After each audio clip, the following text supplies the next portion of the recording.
تو اسماعیل علیہ السلام کی جو نسل، اولاد ابراہیم میں سے نسل اسماعیل میں سے کیا یہ نہیں فرمایا وذریتنا، ہماری ذریت کو ایسا بنا امت مسلمہ، نہ کیا؟ اب تیسری بات بتا رہا ہوں، یہ نہیں کہا کہ ہماری پوری ذریت پوری نسل کو امت مسلمہ بنا، نہیں، فرمایا ومن ذریتنا امتن مسلمتن لک، میری اولاد کی جو وہ شاخ نسل اسماعیل میں سے ہے، نسل اسماعیل میں سے ایک امت مسلمہ پیدا کر. Not the whole of children of Ismail, not the whole some, not all of them. Some of them should be ummatan muslim, should be mu'min and Muslims. اولاد اسماعیل میں سے کچھ مومن اور مسلمان امت مسلمہ بنا. اب اولاد اسماعیل جو مکہ معظمہ میں آباد تھے، عرب مکہ میں، وہ اولاد اسماعیل تھی نا، اور جو کفار مشرکین تھے وہ بھی اولاد اسماعیل میں سے تھے. تو اللہ رب العزت کے پیغمبر نے، دو نبیوں نے دعا کی، اللہ نے قبول کی، اور قبولیت کی دلیل یہ ہے اس دعا کو کہ اس دعا کو اللہ نے اپنے لفظوں میں قرآن بنا کر قرآن میں شامل کر لیا. تو یہ دعا قبول ہوئی یا نہیں ہوئی؟ قرآن کا حصہ بن گیا نا. بتا دیں تو دعا یہ تھی کہ اسماعیل کی نسل میں سے کچھ امتم مسلمہ تسلسل کے ساتھ ایک لائن مسلمانوں کی بنا جو مومن اور مسلم ہوں. یہاں تک آ گیا.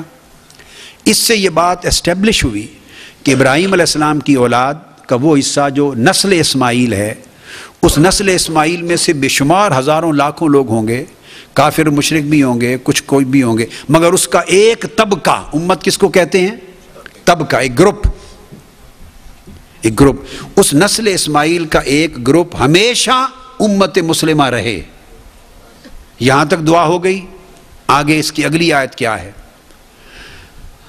ربنا وابعث فیہم رسولا منہم، اے اللہ ہمارے رب ان میں اپنا آخری رسول مبعوث فرما.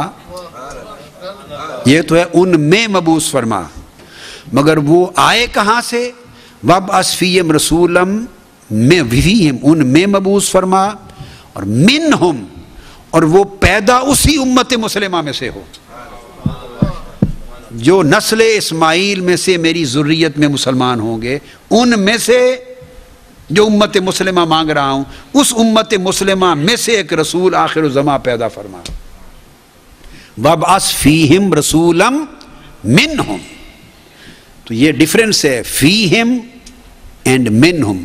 فیہم کا مطلب ہے ہولی پروفیٹ صلی اللہ علیہ وسلم was raised in them, and منہم means was raised amongst them. اب ان میں سے، کن میں سے؟ amongst whom، کن میں سے حضور علیہ السلام مبعوث ہوئے یا مبعوث فرما؟ جن کا ذکر آ چکا، ربنا ومن ذریتنا امتا مسلمتا، نسل اسماعیل میں سے جو ایک طبقہ ہمیشہ مسلمان رہے گا، اس طبقے اور نسل میں سے حضور کو مبعوث کر.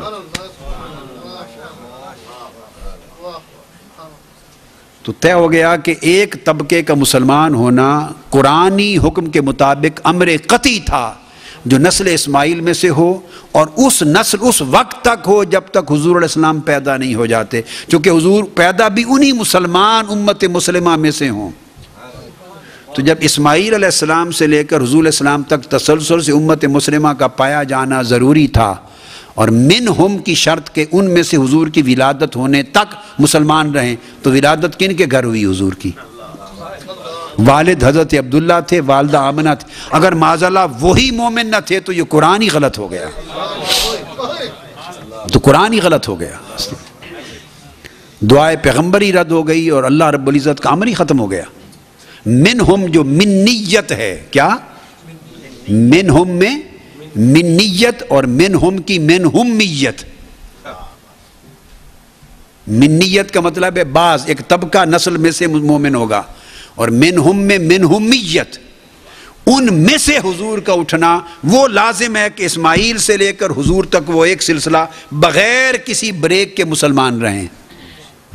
اور اگر حضور کے والدین ہی معاذ اللہ مومن نہ ہوں تو پیچھے ایک 3000 سال تک مومن چلانے کا فائدہ کیا کہ جہاں اصل جن میں سے اٹھنا تھا وہ ان کا وقت آیا تو معاذ اللہ وہ مومن نہ. تو یہ قرآن مجید کی نس کا تقاضا ہے کہ اسماعیل علیہ السلام کی نسل سے وہ ایک طبقہ گھرانہ جو حضور علیہ السلام کے آباء و امہات اور آباء و اجداد کا ہے، جس میں سے آقا علیہ السلام پیدا ہوئے، وہ تسلسل کے ساتھ مرد بھی عورت بھی، مرد بھی عورت بھی، جس کو ٹوٹیلٹی کو امت مسلمتاً کہا جا رہا ہے منہم، وہ مسلمان رہے. اور اس مسلمان کا پہلا کنارہ اسماعیل علیہ السلام تھے دعا کا، اور آخری کنارہ حضرت عبداللہ حضرت آمنہ تھے والد. اور اسی طرح ابراہیم علیہ السلام نے وہ دعا کی، جو دعا ایک دعا تھی جو آپ نے وہ آزر کے لیے کی، جس کو اللہ پاک نے فرمایا نہ کریں.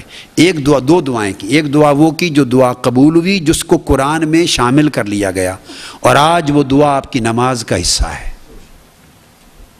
آج وہ دعا، وہی دعا ابراہیم علیہ السلام کی آپ نماز میں پڑھتے ہیں، وہ ابراہیم علیہ السلام کی دعا ہے. اب اسی آیت کی تائید میں تفسیر میں دوسری آیت کو جوڑ لیں. دعا پڑھیے، رب اجعلنی، کیا مطلب ہے؟ اے اللہ مجھے نماز کی اقامت و نماز قائم کرنے والا بنا. آگے رب اجعلنی مقیم الصلاۃ ومن ذریتی ربنا وتقبل دعا. قرآن کا حصہ بنا دیا اور امت مسلمہ کی نماز کا حصہ بنا دیا، دعا کی قبولیت ہو گئی. تو فرمایا باری تعالیٰ مجھے پوری عمر نماز قائم کرنے والا رکھ، اور میری ذریت میں سے، یہ نہیں فرمایا وذریتی، فرمایا ومن ذریتی، میری ذریت میں ایک نسل، ایک طبقہ ایسا ہمیشہ قائم رکھنا جو نماز قائم کرنے والا رہے. تو جب یہ دعا قبول ہو گئی تو بتائیے اس قبولیت کا حقدار ابراہیم علیہ السلام اور اسماعیل علیہ السلام کی ذریت میں کون سا گھرانہ بنتا ہے؟ جس میں آقا علیہ السلام پیدا ہوئے وہ یا دوسرے؟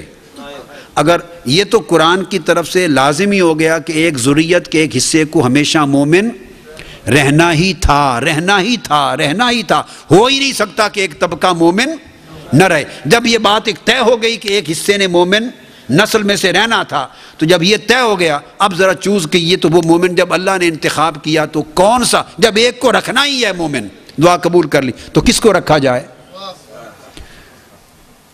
وہ اور اخیار کے والدین کو رکھا جائے یا حضور کے والدین والی نسل کو، نسب کو رکھا جائے؟ اگر ان کو کہیں رکھا جائے تو کیا پریولیج ہے ان کا، کیا ان کا استحقاق ہے؟ سمجھ گئے؟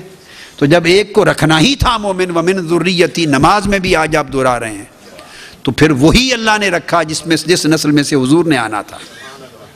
تو یہ آپ کو قرآن کی 2 آیتیں کوٹ کر دیں آؤٹ آف 14. یہ حضور کے والدین، ماجدین اور آباء و اجداد پوری نسل کے مومن ہونے پر قرآنی دلیل ہے. تو پھر وہ لڑی جس کو قرآن امت مسلمہ کہہ رہا ہے، اور قرآن جس کو اقامت صلاۃ کرنے والا کہہ رہا ہے، ان کو کوئی کہے کہ مومن نہ تھے تو پھر اس کا کیا حال ہوگا؟ صلی اللہ علی محمد صلی اللہ علیہ وسلم، صلی اللہ علی محمد صلی اللہ علیہ وسلم، صلی اللہ علی محمد صلی اللہ علیہ وسلم، صلی اللہ علی محمد صلی اللہ علیہ وسلم.